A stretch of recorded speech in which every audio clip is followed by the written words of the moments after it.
Bob, I'm going to put that physics question to you in the beginning. Conventional nuclear energy, which thanks to Will Wade, I was reminded is fission.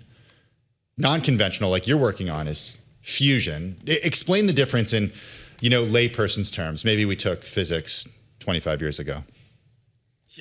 Yeah. So, they differ by only a few letters there, but they're actually super, super different in the physics. They're the opposite. So in fission, nuclear power as it exists today, we split the atom, take the heavy ones, uranium, and split them, cause a chain reaction, keep splitting. That's in fuel rods. That's our reactors today. In fusion, it's actually the process that starts at the beginning of the Big Bang. It's in the stars where we take the smallest atoms and we put them together. And in doing so, we release a lot of energy. There's no chain reaction. There's no uranium. There's no plutonium. So it's the combining of the atoms. And they, both release a large amount of energy without a lot of mass, which is why they're so interesting as energy sources. But they have, very, very different types of machines that you build to do them. So, Bob, we love the idea, but it's really hard to do. It's never been done outside a lab. How do we know that you can actually do this? Yeah, so we realized how the stars worked, about 100 years ago, which seems like a long time ago, but in terms of understanding, basic physical processes that are inside many of the things we do every day, that's not that long ago. And over particularly the last 30 years, we really figured out the right conditions needed for this reaction to occur. And it's really hot, it's really dense, it has to be inside specially built machines. But we've built now a bunch of them. And of the type of machine that we build at CFS, we've built about 150 of them. And they've gotten better and better and better every iteration.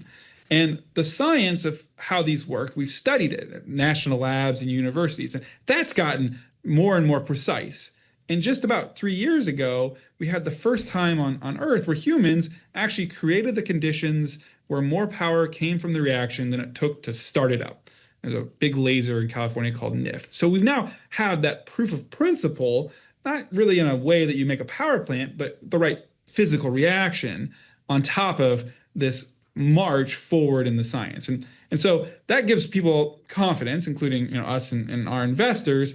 But we still are doing the science and publishing the results. And we're really looking forward to the machine that's being built where I am here in Devens, Massachusetts, that is taking and building on the next step of this, which is to build a machine that can make this reaction go at very vigorous amounts of energy at industrial scale.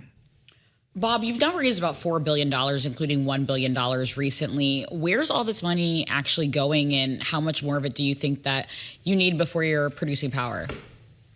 So, that the $4 billion that we've raised, and that comes from a wide set of investors that range from venture capitalists and high net worth individuals to start, and is moving up the chain into energy companies who are investors in us, Google, industrials, and now infrastructure investors and pension funds. So it's going up the chain as the risk is going down because we're building things. So that money's been spent to, not all of it, but has been spent to build a technology of very high field magnets that really open up the ability to make this reaction more commercially relevant, more compact. It's also gone into building the demonstration facility I mentioned, which is called Spark. And that facility is largely complete now. And this additional money we raised just recently, that is now setting up to start to build the first commercial plant. So Spark's the demonstrator. Now we're thinking about designing, prototyping, siting the first plant that's intended to produce commercial amounts of electricity. This raise to date is not enough to actually go build that plant, but it's enough to get started on the design, some of the prep work. We'll have to raise more to go build it. That'll be a couple more $1 billion, depending on exactly how we slice it and different parties around the table. But it puts us in the right regime where we can now start to see what that first fusion power plant on the grid could look like. You know what I find really interesting is the way you just described the shift in your investors. And most recently, you said you were getting it from pension funds, notoriously risk-averse money here. Money coming into something that, is still kind of untested and unproven. Do you think that says that there's more confidence that you guys are going to be able to make this happen? I do. It's definitely tied to the fact that it's tangible. You can show up at our facility at national labs and universities. You can see it, and then in our execution, we've done a very deliberate set of milestones that you can see go. We've also been very transparent. We've peer reviewed. We've published. We've partnered with the Department of Energy, who has convened panels to look at the plans and provide their point of view. And we've done this in this sort of open way that gives people more and more confidence. It's also happened at the same time that the need for energy is increasingly important and increasingly stark as we look at what's going to power AI, we look at what's going to power electrification, and we see energy as a differentiator among nations. So the draw on the market side is also there. In addition, the fusion industry as an industry is more established. There's more companies. We're the largest, but we're not the only. And so there's more to grab on here.